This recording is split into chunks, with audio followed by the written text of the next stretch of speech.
oh God, they're just circling around me. You need to find a way to stand and shoot, but you can't. That's the downside of having a nature position tree compared to like having a conventional one. Like you're a sniper, right? You Imagine always, a Mars. Yeah, you prefer like a Mars or a Brewmaster or even a Centaur. Wow. Like anyone to stand in front and just tank damage for you. The other disadvantage of that, though, was that Dream's Ember Spirit was so poor throughout most of that game. There was a point in that game where Dream's Ember Spirit was sitting at 15k net worth, which was about 25, was about 50% behind the top two forming cores, and he had like 2k more net worth than the enemy Rubik. You shouldn't blame it on the Ember No, it's not his fault at all. Whenever you're playing with heroes that have high global mobility, such as Furion, one of your cores is going to suffer. Right. If Furion is a position 5, even. Not just the cores, the support will everyone. The support will have no Exactly. money. If a Furion is a 5, you usually see one of the cores suffering because he's always creep skipping and out pushing the waves deep inside the enemy jungle. Tax. Yeah, tax. Support tax. Well, so this time as we do get into the Game 2 draft, Gambit is going to go ahead and take out that Timbersaw that was so crucial for 33. They get rid of the Mars as well. On the side of Alliance, it's Chen Batrider. Now they have to think about Enchantress, Nyx Assassin. Nyx probably is a good idea. Enchantress left on the board in the last draft. How about A? Like, A is also there pretty too. important. Yeah. And this time Gambit is the one having the first pick. Clockwork is in the pool as well.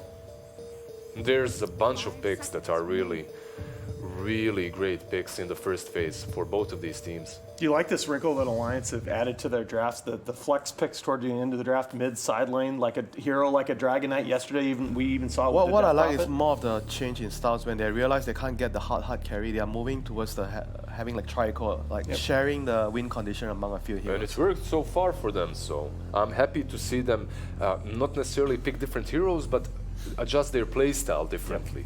And I think it's also what you guys were saying about the team fight coordination. This is still a young team. GPK has looked so good throughout many of these events already this season, but Gambit is not used to playing in these long, drawn-out games, and I think that the team coordination gets so much more tested when you're in that 50 to 60-minute scenario. This is practice for them, Alan. It's practice for everybody. Nyx Assassin, there we go. I like it. It's a good hero versus many of the picks that Alliance tends to go for. Just a strong hero overall that we don't see all the time because of the bans. Now if you're Alliance, you can think about that. Clockwork as well, Rubik too is Rubik still plus in. one is probably easier to pick. Clockwork AA still on the table? No, there's no AA. Oh, AA is the ban, okay. Didn't see that. Clockwork Dark's here. Oracle is out as well. That's a combo. You wanted to see that in the last draft. I mean, that's the combo that some teams have tended to go for. No, Rubik is definitely the easier one.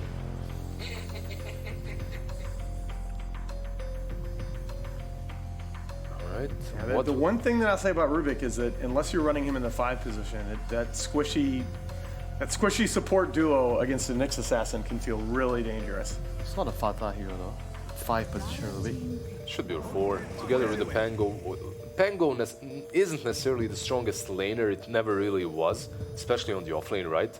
But when you have something as a Rubik, you can pretty much just swashbuckle, fade bolt, go and pull the side camp or go and creep skip. It's a good duo, And it's position a 4 and 3. useful hero because when you're second pick, you have to pick your cores first.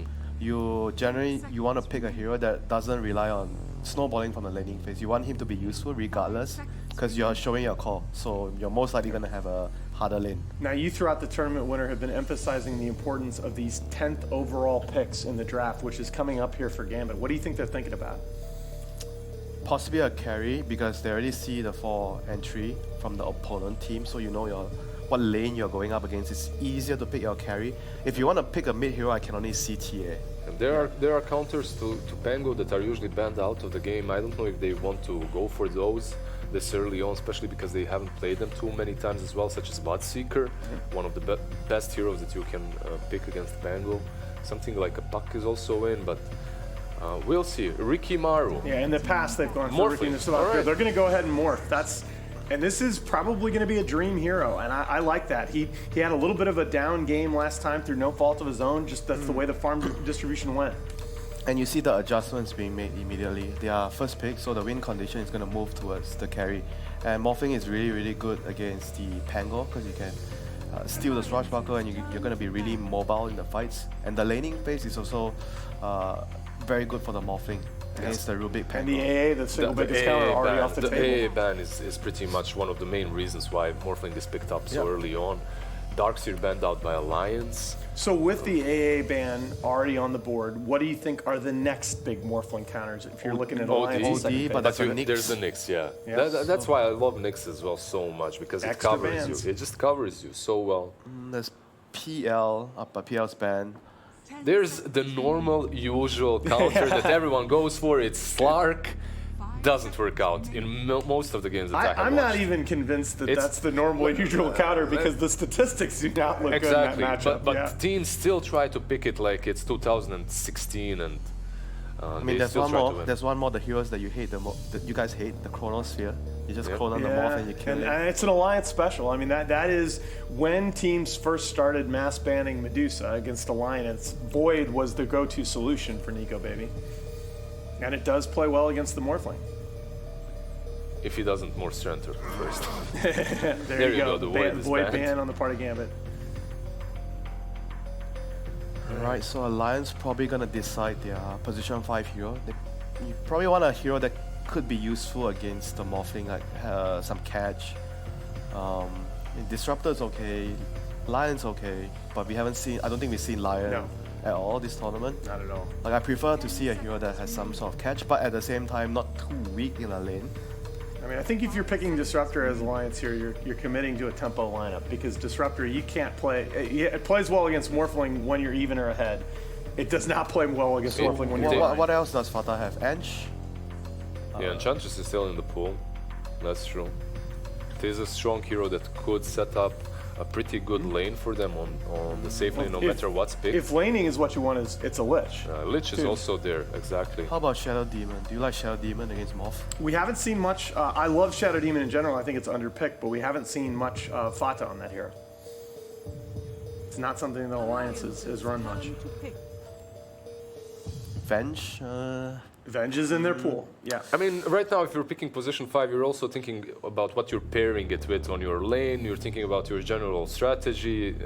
We're just spamming out different position 5s that are But decent. I think it's important to pick a hero that is useful against everything because you're gonna pick it like pick your carry last. So you want a hero that can open up the carry options that you can pick in the lane. So you basically have to pick like a general hero like something like a Pango. Like you don't really want a hero that will limit what you can pick later for the carry. Sure. No, I think your model of drafts as the tournament's gone on, winner, is really borne out where, you know, it's generally the second pick team that has the advantage in the lanes, where it's the first pick team that gets overall the strongest hero on the map.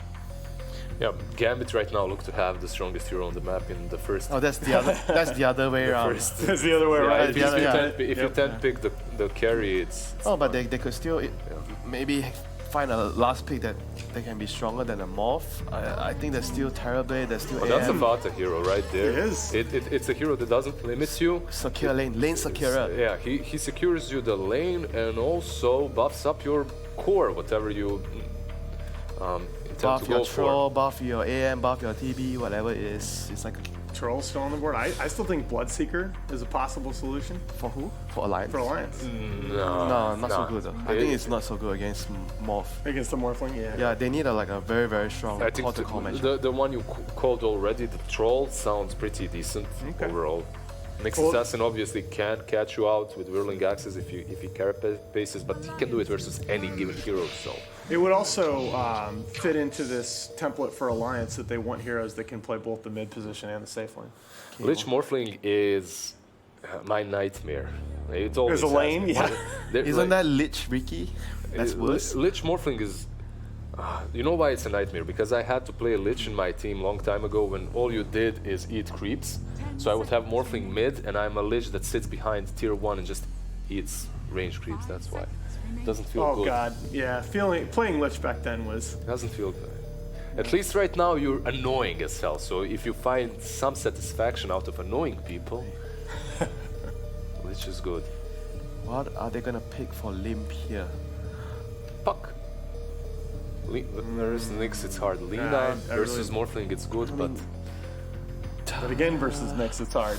Yeah. Yeah, that's I'm the actually makes a lot of- thinking TA because I think TA, TA is is- good against Morph and Nyx, but then TA will limit the last pick of Nico, but TA uses the Bloodlust spell. Okay. So There's many the times, Slark. so many times I've seen this. Nico Baby is a really good Slark player, so we'll see if he manages to make this Slark work. But most of the time, Slark versus Morphling doesn't go that well for Slark. Yeah. And you do have the Bloodlust as a steroid for Yeah. him. That's going to help him. Yep, but the downside is they're showing their lane right now, so Gambit is most likely gonna be able to pick a hero that will lane very well against a slug, maybe a range hero, and pressure the slug from the get-go. But he does have the Ogre to soak damage in the lane. And at this junction, you're gonna pick two heroes together, so most likely you want to pick the hero that has no replacements, so that you don't run the risk into the opponent banning what you want later, and not having a replacement for it. Yeah, it's tough because one of those last two picks does have to be the shotful hero at the offlane position, and you don't want to give Slark this beefy frontliner that he can just get free stacks off of. There are different options for you to go with. Puck? Nyx. You Actually, can go Puck- for Puck offlane? you can go for ranged heroes with Nyx Assassin there easily. Something that might be a little bit out of the box is Lesh as well with the Nyx Assassin there, but Oh, that's really old school. yeah. Maybe not that old school. Maybe not that old school. Good versus Slark through his ultimate. Overall, decent versus tanky heroes on that safe lane, such as Ogre. Not necessarily something you're going to see in this game, but Probably, Gambit is yeah. one of the few teams left that still runs Lone Druid in the offlane. Oh, there you go. Okay, well, there's your beefy frontliner, though. And it's a great pick against Slug in the lane and in the game itself. Unless you feed. Yeah. Unless you feed in the laning stage and then suddenly you're just And completely useless. all they need to do Useless. right now is just creep skip, go behind. Yeah. Because then the Ogre can't really pressure you in the lane and the Axe will get farmed. Yeah, they have to do that. If you're Alliance, you have to be thinking about blocking some of those Yeah. camps as well. Versus Axe, it can be. And once that Very happens, important. the Nyx will have the freedom to go bot to kill with the Lich Yeah. to give Morphling a better game. All right, and Alliance is going to maybe the respect ban here toward the GPK Ember Spirit, but a number of his favorites are still in the pool, including the TA. Bloodseeker for them. Let's Bloodseeker. take it for Gambit. Yeah. For Gambit, it's good versus Could be, Slark, it's yeah. good versus I think- Pango. It's I an think it's a amazing pick great right now. pick. Yeah. That's I a great think, call. I think Puck is also fine still. Those two are the heroes that immediately come to my mind when I see the Pango and the Slug. It's tough though. Puck would almost be committing to a 4 Protect 1, right? And I think they like to have at least a little bit more potential for GPK as they go into late game. They ban out Yodi themselves, even though there's Nyx Assassin, because that hero works So well. incredibly Blood- versus Bloodlust. Axe and versus Bloodlust Morphling. OD. Scary. I mean, it's about the save, right? You have Astral Imprisonment versus the Axe as well, so. Yeah. Yeah. He does provide them with a lot of ticks in the box. Save, damage, counters the morph. 10 seconds remaining. Yeah. It feels like this 5th pick is so much easier though for Gambit than for Alliance. Exalt Invoker with Oh, Nyx, God. with Nyx and X. Storm. Yeah, the Storm. They picked it before, they go for it again. Let's see what Alliance goes for. Huskar. Who's gonna lane against the Huskar? You could do it. Is Puck still an option for them versus Storm in the lane? Is decent. With Limp for sure. Yeah. I think it's one of Limp's go-to lane dominator heroes. Lane Dominator also a hero that's considered strong versus Morphling because you have that silence, you have reach, you have catch. 5 seconds remaining. But don't you want a hero that Problem uses is the, the Nyx. the Bloodlust? Dragonite. Dragonite does. once again. Dragonite I'm not sure against about this, Storm. friends. Dragonite is good against Storm, it's great against Nyx. Is it good against Storm though? Don't they just Because trade? you have the catch. The stun is very good against Once you get the Blink or the Shadow Blade, you have the catch. It's a tempo controlling hero, which is very important for them to have something to play like that when you have the Slark. Because remember, in that first match, they had 3 of those heroes and they Yes. kind of shared the load. Now, it's going to be on your mid laner to really make space So for once Slark. again, it's Gambit with the strongest hero in the 10 heroes, and Alliance has the 3 core setup again, like similar to the previous game. Even though the pick orders were switched this time around. So relatively even drafts here, or do you feel one team has the edge? Just looking at the laning, I'm thinking about the laning phase. So whenever the drafts are even, I always try to look at the laning I phase. think it's all about this Axe, which we haven't seen a lot recently, and how much he'll be able to do. All right, all eyes on the Shockflow Axe as we go into Game 2. Alliance are 1 win away from a rematch against Astra in the Grand Finals, but Gambit want to make the home crowd proud. Can they do it? We'll send you over to OD Pixel. Thank you very much, Alan. Yes, I mean, I'm going to pass the question over to you, really, Lacoste. What do you reckon? Thank you, Alan. Can Gambit do it? Do you like what they've got going here? Last game, we saw Alliance with a very strong and solid draft. Gambit were able to push them to sort of the 60-minute mark before Alliance were able to close up the game. But here in Game 2, do Alliance again have our pound, or do you actually prefer what Gambit's doing this time? I still prefer Alliance's draft in game number 2 as well. GPK on Storm, however, was extremely good, but in that game he was pretty much the only carry. The others were not scaling the game yesterday. Now he has a Morphling. Dream on Morph is scary. You also have Axe, which gives you catch against the Pangolier, most importantly against the Slark, so that should be good. Blink Dagger timing on Axe is going to be crucial here. Also, on the Alliance, we have 2 cores who benefit so much from this Bloodlust. And Pango, 33 had an amazing game. He was definitely MVP in the previous one on Timber, so this depends which kind of item build he decides to go for in this game, but he can scale. Pangolier with the Disarm is going to cause a lot of issues for these heroes. We'll see how these lanes are going to start off. There's already a bit of action down bottom. Shockflow steps across, trying to take that outpost for himself. They won't have anything to commit on him, though, as in fact, Fighter could be the one in a bit of the spot of bother as the Battle Hunger and Blast comes out.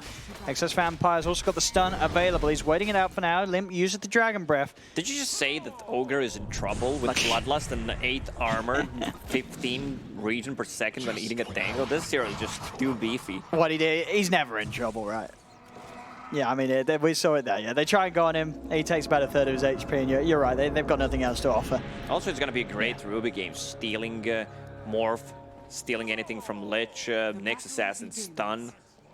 He's going to have a really good time. Even though Hanskin kind of played this more sacrificial position 4 in the previous game, he also needs to be careful in this one. Like, I don't think he can go for it because he has a much better spells to steal in this game, and it's gonna be even harder. You have long zip from Storm in the mid game, Nyx Assassin with Vendetta, so he should be careful about his positioning. I think they will swap things around, so Fada will be the one fishing for any kind of info on this dead lane.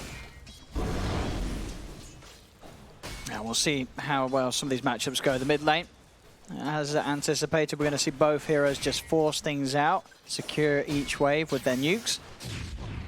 Unlikely to be anything close to any sort of kill potential unless ganks do come in from the supports. But for the most part, FNG is going to want to be able to make sure that Shockflow gets a good start, gets those first few levels before he's going to be sort of self-sufficient down here. And, well, okay, it actually just feels that he can be left already. So actually leaving the lane now. So Shockflow will be alone. And we'll see how well he does manage to do that. Because obviously, on the early levels at least, Nico Baby can afford to try and trade with him with that essence shift. Okay, they go for the lane swap. Okay, Excess Vampire is going to be the one to stick down here. FNG is just going to be in charge of keeping top lane safe for Dream.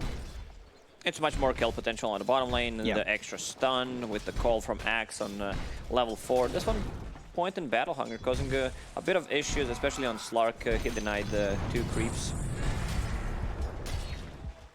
I mean, it's a Slark against the 2 melees with the Bloodlust, so it should be good for him, but not at level 1 or 2. Like, you need to be careful. Once Axe gets level 2 with the counter Helix, it's gonna be tough, especially in the full creeper. But they got level 2 before them, so it's a big one. Yeah, as soon as they hit that 2, they go onto the Axe. They've got the pounce for the extra control. Vampire will slow down a little bit with the stun onto Nico Baby, and that stun will actually be long enough to make sure that Nico Baby doesn't have the full chance to bring Shockflow down, so Shockflow will be saved. We're seeing here mid, FNG. It's going to help GPK go for a bit of harassment. They have got that level in the pullback. Do they actually have enough burst to bring him down? Limp, another blast slows him. He'll turn down a bit of the damage with the Breathe Fire, and he will live as he's able to get underneath his tower. FNG has 5 mangoes. he's ready to annoy some cores. He really is.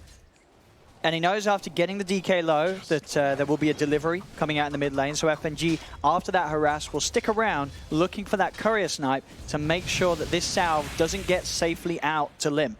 They can't kill Morphling on the top lane. It's Pango, who doesn't deal that much damage. Level 2 Swashbuckle and Rubik, so FNG can actually do this. Yeah, it looks like He popped the Mango. Didn't go for the courier instead. Did opt to just try and move back towards the hero. If he was a little more patient, he would have had a chance of sniping that courier away from Limp. But as it were, Limp is able to make the delivery safely, and the Salve and Mango are out to him. He will have to come to the top lane eventually. They are not killing Dragonite. 2 points in Dragon Blood, more than enough. Also, Storm Spirit doesn't have that much mana, and Limp with the tip. Dude, go away. Obviously, FNG just hanging around, being as much of a nuisance as he can. Down bottom, Vampire. They should find him this time. They will. Nico Baby claims first blood. He adjusted his item build, like straight into boots of speed. That's not what we usually see from the safe laners. Their extra move speed, slow from Orb of Venom, and the extra move speed he gets from boots and Bloodlust, just to chase down these 2 melee heroes. FNG heading back up top to help out. Definitely did a huge bit of work in that mid lane. I think when he came over, GPK was like, he had like 7 last hits to Limp's 12. So really sort of allowing GPK to close that gap and rectify what was a bit of a rough first couple of waves for the Storm. Now back to top, and Dream CS has got 18 at the moment here, 33, and Hanskin still playing very aggressive though, causing him to constantly have to keep that strength up, and the disarm obviously messing with Dream's chance to get all the CS that he hopes for. Down bottom, creep skipping continues as they try and pressure Fada. Fada's got to be a little careful how far he comes away, as Nico Baby for the most part is going to want to stay close to his tower, make sure that he doesn't miss any of these creep waves coming in underneath the tier 1. Axe is getting a free farm, but so is Slark. They also have a kill potential if Nyx Assassin gets close. It benefits more Slark. Having free farm Slark against free farm Axe also depends which kind of item build Axe wants to go for. I see Phase Boost Bracer, pretty standard, but he definitely needs a fast Blink Dagger. You can't afford to go for like a Hood or Vanguard anymore. Bouncy runes up, so GPK will head over, get the bottle refill, as well as the stack on the way for maximum efficiency. Unfortunately for him, it's not really the 2 creep camps you would hope for from the RNG, the Mud Golems and the Centaurs. Shachlo. Okay, Ogre just says, screw it, I'm not doing this, gonna collect some XP. Orb of Venom and Boots of Speed should do the trick, the extra move speed. He's trying to juke it, and he's also using the salve here. He got quite a bit of HP out of that salve, but he's now trapped. So not only dying, but also a salve expended for nothing. And Nico Baby with that TP, in fact, the wave was in a perfect position, so he gets back to the wave before any of it is lost to the tower. That's what Fada was doing. He's also dragging the extra 3 creeps to his lane, so no XP nor gold was lost. Very, very smartly done on how they're constructing the setup for this bottom lane alliance. Nico Baby having 2 kills and pretty much free farming XP underneath this tower now, with these waves pushing in very nicely towards him. Ideally, you'd want to see Rubik rotating to the mid lane. Dragonite just hit level 6 with the Siege Creep unit. They want to push some damage on this tower. Oh, Regen Rune for Dragonite, that's going to be a big one because he was out of mana. He might get a kill. GPK still level 5. Yeah, they catch him out with the Dragon Tail with the Breathe Fire. He's got it. Limp just able to run him down, as GPK was not prepared for that at all. Even though he had the 2 supports around, they could not get in position to stop Limp just walking up and killing him. They even saw him picking up that Regen Rune. He was not prepared. Level 7 DK against level 5 Storm at the moment. Now look at the damage obviously done this early onto the tower with that first Elder Dragon form. Limp bringing that tower down to less than half of his HP. The next sort of cycle of the ultimate will clear out this tier 1 tower very early on. They shut down Dream on the top lane. Once again, 33 has an amazing start. Level 4 about to hit level 5, 32 CS, same amount of CS as Morphling, even more. Dream having to play very careful, especially with the attention that was drawn towards mid. His supports now backing up to top. FNG is here. Excess Vampire will also be around to join. I think they realize they've got to make sure that Dream doesn't get punished as heavily as he is. They have to try and hold 33 and Hanskin at bay, so this Morph has space to start his game. It's down bottom. Shashlo, again, grabbing a couple of creep waves. We'll get away with it this time. Fada's not going to look for the chase. He's just happy that Nico Baby's getting all the space he needs down bottom. It's level 6. Tread's done. Bottom lane is done. They can't show on Slark's lane. He is level 6, which means unlimited regen, will always be full HP, and there is no burst whatsoever unless they decide to rotate 3 heroes. Slark should be fine. Also, Dragon Knight, pretty hard kill to get. Even if they rotate this position 3 Nyx Assassin, he doesn't do that much. Same goes for Lich, who's also level 3. So the lane that they're gonna play is gonna be the top lane, and the Alliance should know that. And as sort of the game develops, how do sort of the timings work for Gambit? You have this Storm core and this Morph core. Isn't there going to be a period where both of these heroes aren't really quite ready to fight? You know, is this? Would you consider this draft kind of greedy from Gambit? It is greedy. It takes a lot of time to build the items on both of the cores. Even Axe, who's not having an extremely good start, also takes time to buy a Blink Dagger. Let's see, mid lane, they're in rotation. They've got these 4 heroes trying to go for Limp. Sinister Gaze into the stun and the call. It'll do it. Takes all of them, but it's a worthy kill. They make the move and they're able to knock Limp out of the game for a good half a minute. That double damage helped a lot. Dream playing as aggressive as he can on the top lane, using waveform and healing salves to heal him up. Still no neutral items on any of the heroes. Storm actually has Iron Retreat. That's a lot of stats for Storm. Got a nice little stack here that Gambit will be able to clean up. Roach and Jelly found for both Gambit and Alliance, respectively. Sure that Jelly is going to be very appreciated in the hands of whichever 2 cores they feel. Actually, no, Father took a charge for it himself. He says, "I'm taking a bite of that, Jelly." Sorry, guys, I misclicked. Yeah, always happens, you know, when you're trying to send it back to base. Understandable, as Father says, with a bit of a grin. And the pressure's on. With the Zelda Dragon form, Limp's looking to try and shut down some of these side lanes and take this tier 1 tower. TP will come in. They're going to try and push Alliance off it. A second TP as well. GPK. Mango ulted you. Want to fight into that? I believe you don't. I was going to say zips forward. They've got 4 heroes here, but the quick roll across. And make it 5. Everyone's trying to run in here from Gambit to get some sort of a catch, but Alliance, they're already out of there. Alliance, just they're making so much space for these other lanes to have whatever they want. You know, this Slark, Nico baby, is able to move in. He's able to take away that bounty rune away from them. In fact, they got all 4 because of that. Alliance get 4 bounty runes at the 10-minute mark. That was such a weird move from Gambit. They are not getting kills. They stopped the push on tier 1 tower, but it's going down in the next wave, especially if Alliance brings the numbers. Dragon Knight does not have ulti yet. Storm proc. Maybe they can see if they can try to do something about this Axe as they'll move in with the stun. FNG trying to pull SE-3 off to the side. But Gambit, they've just got to run. Get back underneath their tower. They cannot fight Alliance right now. They just tried it as 5. They certainly cannot do it if they don't have the full squad. They'll lose FNG, and Alliance, they can just resume this push. Even without the Dragon form, they should be able to finish this tower as this tier 1 sits incredibly low. Once again, this combo. Dragon Knight, the Fade Bolt. Sorry, Breathe Fire plus Fade Bolt from Rubik. That's a lot of minus damage on the cores. Yeah, you cannot fight into it. You do not have the damage output unless you're able to burst someone at the start of things. Gambit, they're going to stick around. They're bringing, again, 4 heroes up, and they really want to try and get something from Alliance. With the Vendetta lead in, they're looking for Limp. There's the break into the stun. Will remove that Dragon's Blood as he's losing a lot, but there's the Rolling Thunder across. 33 trying desperately to save Limp. It's going to work. Limp's still alive for now. Do they have any other nukes to bring him down? They do. The dunk comes out. They get the kill. They'll turn over towards 33. See if they can chase down the Pango as well. As 33, Swashbuckle's back up in 5 seconds, but the stun into the Remnant Burst. The call as well. They have the control. Setups there for the second dunk. Gambit get the 2 kills. This is what Gambit needs to do. They outnumbered their opponents. Storm still not ready to fight, and Morphling as well also wants to keep farming. Bottom lane, can they get a kill? It's on cooldown, Pounds. The waveform forward, Nico baby must use the Shadow Dance to make sure that he's able to move away speedily enough, not allowing Shashlo to chase him down.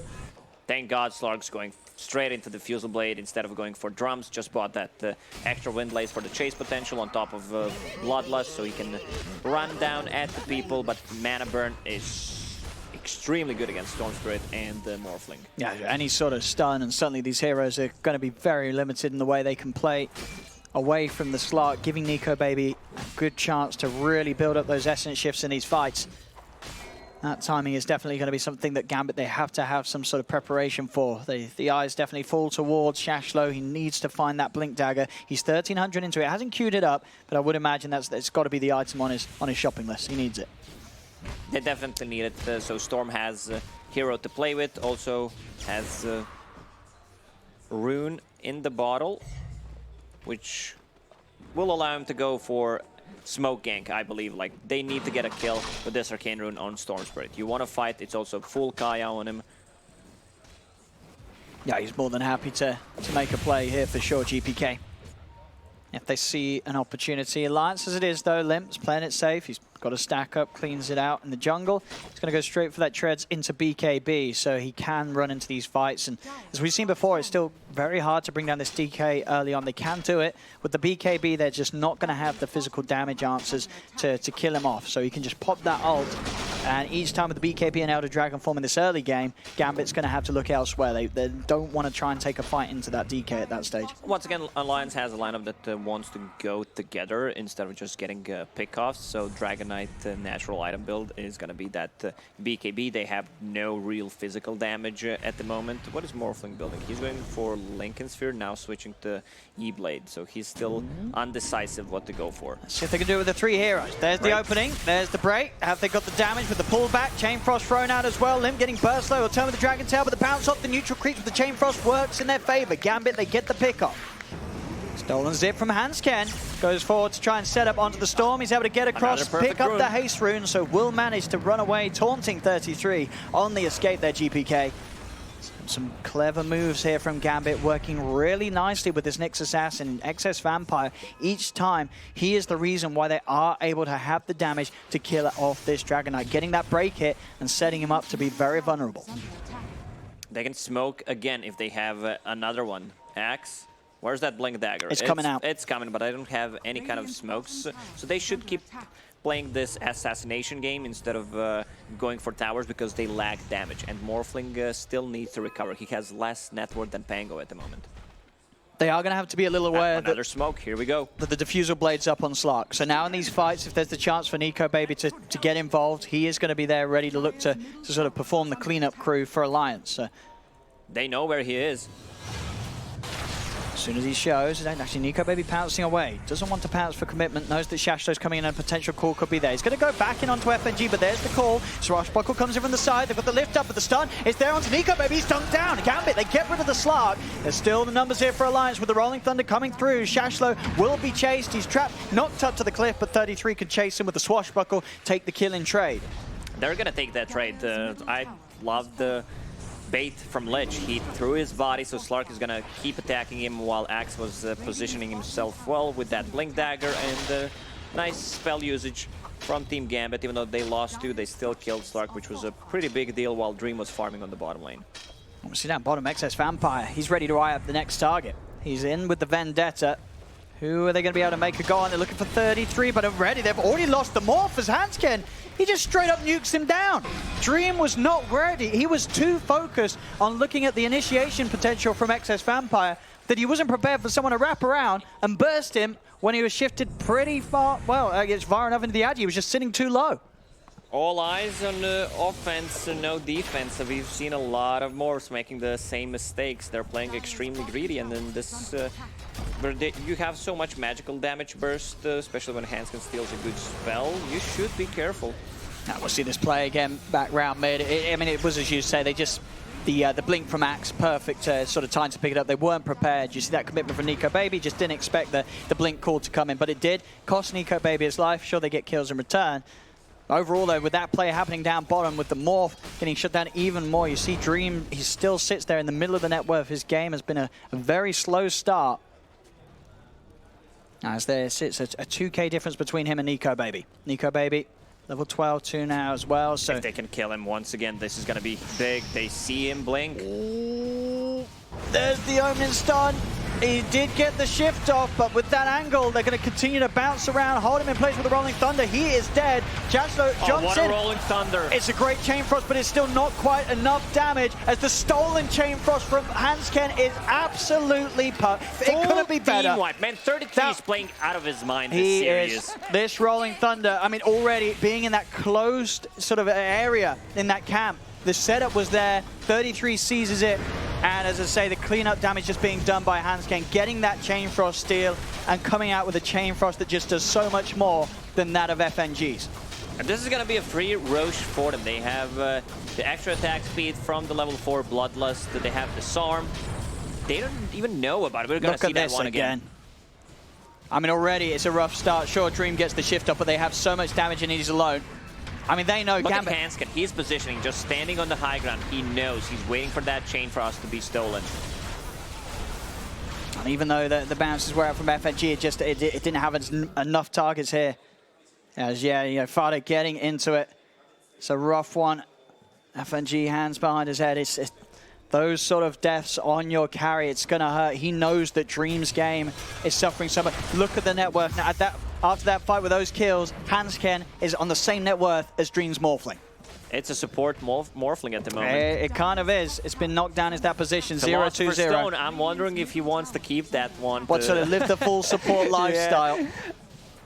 That's been a rough start for the Morph. Alliance's pressure just a little too much for Dream in this early game. Dragonite finished his BKB, so they have nothing against him unless they chain him down. They have this Berserker's Call, but that's not enough if he preemptively pops it. It's also a 10-second BKB.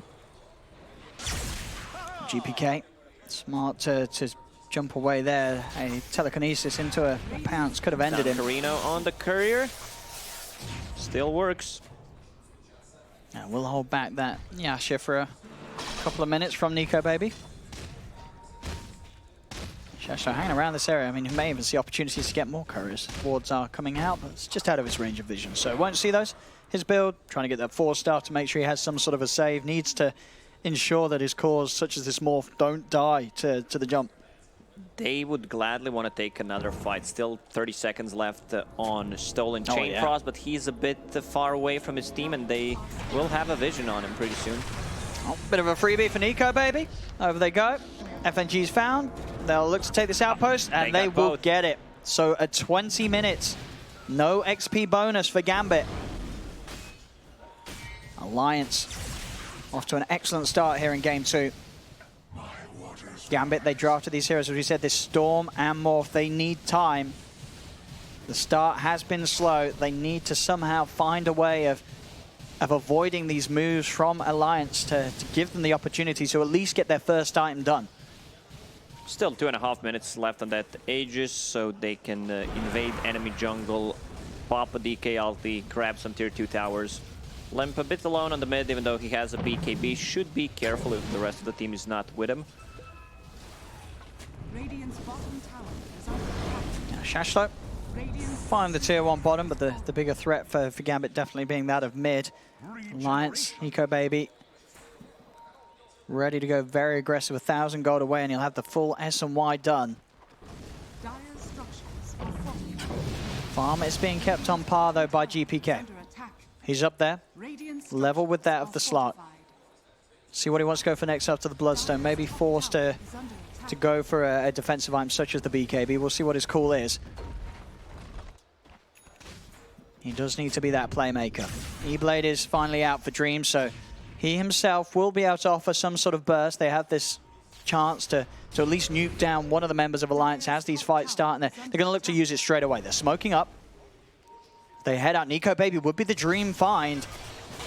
This is not the target that you want to kill. Okay, they want to go for something a little easier. I say easier, but Limp, he's just instantly going to respond to that Vendetta hit with no hesitation. BKB is popped, Rolling Thunder comes across, and with their outpost being Alliances, TP backups coming in. Nico Baby is ready to look to chase down another as 33 closes the gap. E-Blade will be used in an attempt to keep FNG alive defensively, but it won't save him. They still make the pounce connection and clean up a second kill. Axe with a fake call. Does not want to commit. The Dragonite doesn't have ulti for the next 20 seconds. Also Nyx Assassin with extremely greedy play. Yes, you want to break a Dragonite, but that stun, it takes time, especially if the hero is moving, so he will always have this window where he can pop a BKB. I mean, it was definitely a hard call to make because, you know, as you say, if he does get the stun, he hasn't got the break, so maybe then they don't actually kill him before the stun ends. Either way, just a very hard target for them to go on, considering that fast BKB timing that Limp has picked up this match. And they're controlling both outposts, so this allows Fara to farm the bottom lane and the TP and participate into a fight. Level 13 Ogre, almost 2000 HP. Like, you can't even kill him with the shotgun. Yeah, these sort of burst combos, it's just not easy to find the targets at all. Hanskin is having such a good game. 6-0 and 4, stealing that Chain Frost.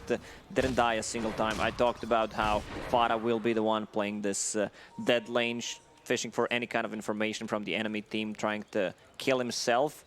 We've seen it in this game. Hanskin, 0 deaths. Playing a totally different game than in the previous one. Yeah, both him and Limp are going to be always ready to make that jump onto Dream. With these Blink Daggers, Dream has to be so careful any time he shows. If they're able to get in with an instant Telekinesis or Dragon Tail, this morph it's going to be hard to save him because of the farm that Gambit sort of is lacking. They just don't have the items or capabilities quite yet to save their heroes. XS Vampire's nearly got the Force Staff, so that will be something. He's 100 gold away from it. Ideally, he does want to get that before they make a move and end up in another team fight with Alliance, because as it is, both Dream and GPK are very vulnerable to being jumped on. And Nico Baby is adjusting his item build. I love that, going for the status resistance build against the Axe, so they can't burst him down, gives you extra strength, and also goes for 20% lifesteal. He doesn't need attack speed, he gets it from Bloodlust. Bit of a risky move there from Shash, though, as he tries to take the illusion room. We'll get it. He's able to get in and get out. And okay, sorry, yeah, so he has his force as well. So they do have 2 forces in play. Gambit, they certainly need it. Got to keep their core safe. They have to make sure that GPK's game continues to be clean. I mean, sort of in standard GPK fashion, as he is at the top, despite the game being a rough opening for his team as a whole. GPK, he somehow always finds the means to stay very relevant in these matches. You know, you never really see GPK playing from behind. He's always there at the lead. Yeah, no matter how bad or good his team is doing, GPK always in top of network, always finds the farm. If he's not having a good early time, you know that there's going to be some stacks by FNG, so he can come back into the game. Well, they're inside Alliance's jungle. Alliance coming over with the smoke. Who's going to get jumped on first? Shash so quick with the blink to dodge the swashbuckle. They know that Alliance are chasing them down. Limp looks for the breathe fires, use the Elder Dragon form, but doesn't find a target straight away. They'll de-ward. And Gambit are able to get out. XS Vampire with the TP in the tree line, and the rest of them will be able to get away before Alliance can pounce on them. Gambit wants to drag this game for another 20-25 minutes if possible. Storm Spirit always threat in the late game, and the Morphling still needs to recover, even though he caught up, has that Ethereal Blade finish, which allows him to have this extra burst damage that they are kind of lacking. Yeah, I mean, I think overall the recovery from Gambit is certainly starting to show. You know, Alliance, they're able to make those early plays, but the gold difference is waning. It's getting smaller. I mean, you see GPK, his movement's just everywhere, across the map. He's not afraid to go wherever he feels is where Alliance is. Always finding the side lane on the opposite side of the map to where Alliance's presence is. And that has ensured that he has just stayed on top of the farm game this whole 26 minutes so far. Always finds the farm, has that BKB now, so he should not be too scared unless they chain stun him, and the FNG got caught. Quick way to start things off. They'll look towards the Lich. They also get the control on the Axe on the side. As Limp's in with the Dragon Tail stun, will be able to slide up to the high ground with the Force Staff. That movement speed should be fine here, getting away. As I say that, no, Nico Baby's still chasing the Blinks back available. So another Blink back will save it. Shasho will live. Only losing FNG, so Gambit doing a good job of making sure that both Dream and GPK are never really found by these sweeps that Alliance are trying to make of Gambit's jungle. With that Central Ward down, Shashlo sees a chance to open up onto the Ogre. Limp's going to be able to counterplay, finds the Dragon Tail stun onto the Morph, the Telekinesis as well. In comes the Rolling Thunder. Again, 33's there perfectly in time with the follower to make sure they have that extra bit of stun to kill off Dream before he can make a play at all. You do not want to go for Ogre. He has 2000 HP and 13 armor. You can't just burst him down. Also has this cloak and the casual bracer, which gives him 60% magical resistance. The reach is there from Handscan. Well, the telekinesis won't quite drag Excess Vampire down to the ground. But for as careful as Gambit is playing, any sort of slip-up, any sort of point in the game where Dream is a little bit too far out there, Alliance, they just strike immediately. And they do it as a team, and you see sort of the way they stagger their spells, their stuns. It's done in a way that suddenly this morph, even though the strength is shifted pretty high for Dream, it doesn't matter. They have enough control and lockdown when they work as beautifully as they are right now. It's a lot of damage in short period of time with these heroes, especially if Ogre gets a Fire Blast. Rubik is having an amazing time. Still 0 deaths, very nice spells to steal anything from Nyx Assassin, or if you steal Electric Vortex from Storm Spirit, even Frost Shield from Lich will do the trick. Oh, Pango with the Mindbreaker. So one of the juiciest ones for him. If he wants to take it, that is. We'll see who they do give the Mindbreaker to. Gambit. They're actually heading over. Again, Excess Vampire with the lead, and they do find the opening onto Nico Baby. Can they burst him in time? They can. They get the Slark kill. Can they go for more? Limp committing with the BKBs. Onto FNG with the Dragon Tail. Forced to the side, but FNG Frost Shield won't save him. The Lich goes down. Now the counterplay. Nico Baby, he bought back for this. Sees an opportunity to get in onto Dream, but Dream turns into the Slark. He pounces away, but look who's waiting in the pit. Fada, he knew that this morph would try and juke things out into the Roche pit. He was waiting, had the Fire Blast. Dream is dead yet again, and Alliance can continue to clean up. Alliance, they are just stepping up their play. These movements, these calls from the Nico Baby buyback to Fada in position, ready for the pounce. They're doing it all here, Alliance, and it's keeping them ahead. It's giving them the chance to go in a Roche.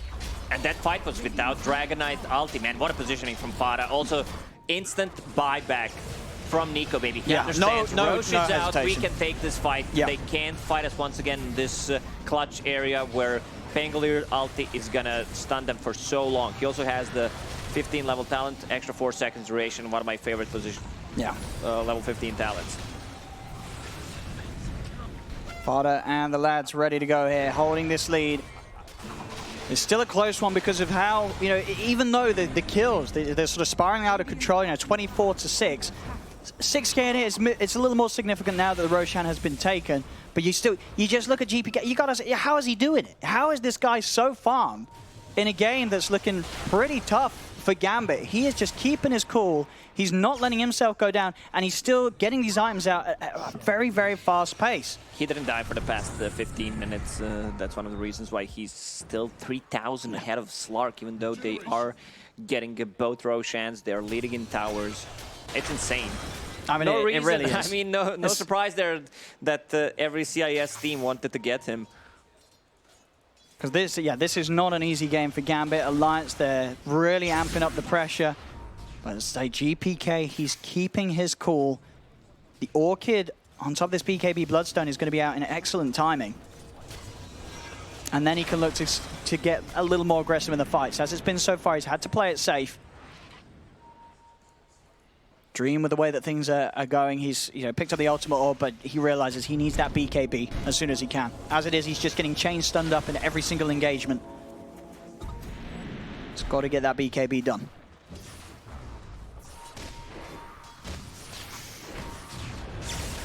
It's tough for Morph to play. Like, he is forced to keep an ultimate orb and go for BKB so that they can't lock him down. They have no abilities that go through magic immunity. Unless they steal Berserker's Call. They're really limited on damage. Storm Spirit, level 21. He needs to clear those waves. There we go, ready for pushing towards this high ground. See what Gambit can do to stop this. Can be a bit of a slow siege. Still 3 minutes to play with that Aegis. Down bottom, Hansken, he's looking to set up onto Shashto with the help of Limp. Shashto tries to blink and force away, but there's the quick telekinesis from Hansken, throwing him back into the clutches of Limp's DK, and with the Elder Dragon form, they should have the damage. He tries to TP out, but Hansken just styling on him with the stolen Berserker's Call. It was a nice play from Shashlo. Worth it. He didn't know if it was on a cooldown or not. Still Aegis and Cheese in hands of Nico Baby. 2.5 minutes left. There's going to be also full Satanic on him in 300 gold. Yeah, these are some very fast timings. Dream, BKB is done. So, as I say, now Gambit in these fights, they have to worry a little less about their cores just instantly getting deleted by some sort of chain combo. Huge difference comes from position 4 and 5. If you check the net worth and the items that they have, what Ogre provides, you have this buff ability, which gives your both cores extra attack speed and movement speed in a team fight. And then you have Rubik, who's godlike. 8, 0, and 10. They get a good opening. Straight away here onto Limb. Can they burst the DK in time? They can. They'll take down the Dragon Knight, but 33 just rolling around all of them. The BKBs are out from both GPK and Dream, but he's been taunted over towards Hansken. Dream getting low, and in fact, he's dead and gone.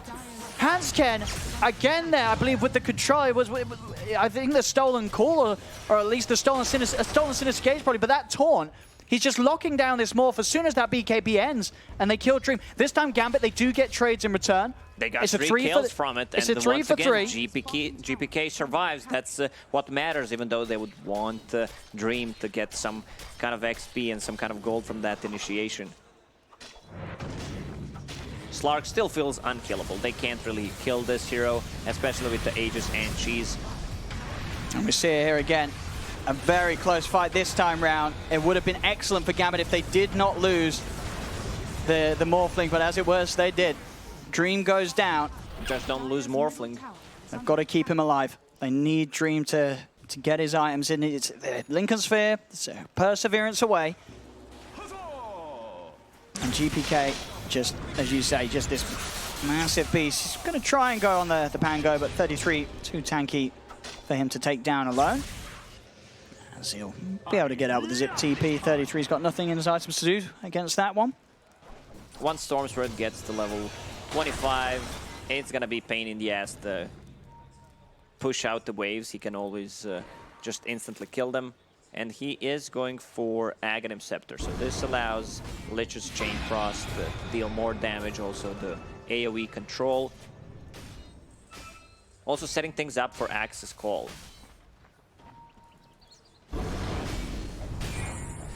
On Gambit, they're ready to go. Grouped up as 5. They want to try and find a pick-off. Nico Baby is going to be the target. He used the Dark Pact. It will end. Can they get the opening stun? They try with the call, but it's off the mark. They don't get the call. And so Nico Baby's allowed to pop Shadow Dance and, in fact, turn and start to fight back on them. On the side, Hanskin's being focused. The pullback with the Vortex. GPK without silence. He will kill off the Rubik. They get the 1-for-1, but it's, again, not a favorable trade for Gambit. They're losing Dream every single time at the start of each of these fights. FNG will fall on top of that as Limp picks up the double kill. Now it's time to go for high ground. GPK once again did not die. Still has Arcane Rune running Clarity Bottle. He wants to clear those creep waves. Only 1 level away from 25, and there it is. Oh, they left it. They're keeping the creep wave alive. And they're into the base. They're fighting underneath tier 4s here, Alliance. Sentry's down. They've got the vision to look to go towards this Nyx Assassin. FNG will pull Nico Baby off to the side, but the Sinister Case ends. Can turn back towards, and they're forcing Vampire back. They don't want to lose these heroes this close to their vantage, but they will do so as Fada Fire Blast the Nyx Assassin out of the game. They'll turn towards this tier 3 GPK. He's got so much work he needs to do, and he's trying his best. The BKB pop, he commits onto the Pango to get the follow-up Berserker's call. With the Remnant damage, they've got enough to burst him. Yes, the Swashbuckle out. 33 is still alive. The Glimmer came. GPK wants to finish it, but he cannot quite do so. He used all of his mana, has nothing left to get him out of there as they get team wipe Gambit. Alliance, they take the tier 3. And they can go for more. Even Nico Baby doing a bit of shopping in their he drops Satanic. A little bit of a bad manner. The Storm wants to buy back and try to get it from there. Going for tier 4 tower. They want to end this game right now. Dream's back in a couple of seconds. GPK and Shashlo do have buyback available. So they'll have one more fight in them, Gambit. But they're down 34-10. A 10k lead for Alliance. As Alliance, they're looking to end this. Gambit's got to do something quick if they want to hold on to their chances here at the mine. As Shashlo tries with the jumping, but he doesn't get the call in time. Dream commits with the BKB. He's trying to finish on Limp, but Limp's too tanky. They turn Swashbuckle to start. BKB's popped by Dream. Nico Baby committing with the Shadow Dance onto Shashlo. The essence shifts. They're just getting too high. They're onto the Ancient Alliance. They're looking to close up this series. 5 seconds to the back. They're not even going to try. It's over. Gambit, they don't have a chance here to turn this one around as Alliance take game 2. The series is there, and they will move on to the grand finals to face Asta And today, I mean, they really did play like they meant it, Alliance, especially in this game too. Some incredible performances across the board. And I think there's no questions asked. These guys, they are ready to move on and try and challenge Astra in a best of 5. Yeah, so far Astra did not drop a single game, and Alliance, if they keep playing like this, we're gonna have a really interesting grand finals. Gambit, however, I think they're relying too much on GPK. Dream had way too many deaths in this game. His early stages got demolished, and a huge difference from position 4s and 5s. What they can do, what they bring into team fights, always having one extra item. I mean, it was really just remarkable, Alliance's performance this game. You could tell whatever they did sort of over each day, the improvements that they're making, getting them back to that form that we know that this squad can reach. We've seen it before on LANs, and they're starting to touch upon that same level once again here, just when it's needed the most. This next step, this final step for them is going to be an incredibly hard challenge against Astra. But as you say, from what we saw in the second game, some of the moves, some of the plays individually just across the board. 33, man. It's definitely one of the best performances I've seen from him, even though he always delivers these 2 games on Pangolier and on that Timber Saw. The way he understands how to itemize, it's what makes him such a great player. Just thinking outside of the box in which some of these items. Absolutely. Well, a rough end for Gambit at the end of the day here. They came as far as they could, but they couldn't push on past Alliance. Alliance turning up with full fire here to start this final day. They will be the ones to move on and face Astra in a grand finals that I cannot wait to see. Do not go anywhere, ladies and gentlemen. We're going to be able to wrap this series up first with our beautiful panel as we pass it back to Alan and the boys. Thank you very much. I'm here with 33 from Team Alliance. Congrats on that victory. You've struggled against Gambit in the group stage. And what were you thinking about coming into this match? I think we were confident. This is actually our first time beating Gambit. We've lost to them 3 times before.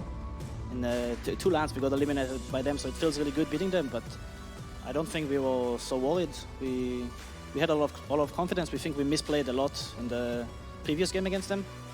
We didn't really get to play our game, and we thought that if we play our game and we just do our stuff, we're going to beat them. Okay, let's go through the first game of this particular matchup. You've seemed to not struggle, but you had some problems in the beginning of the game 1. So do you remember the crucial moment when you think that everything will change and you will win this one? Once again, we were confident in that game.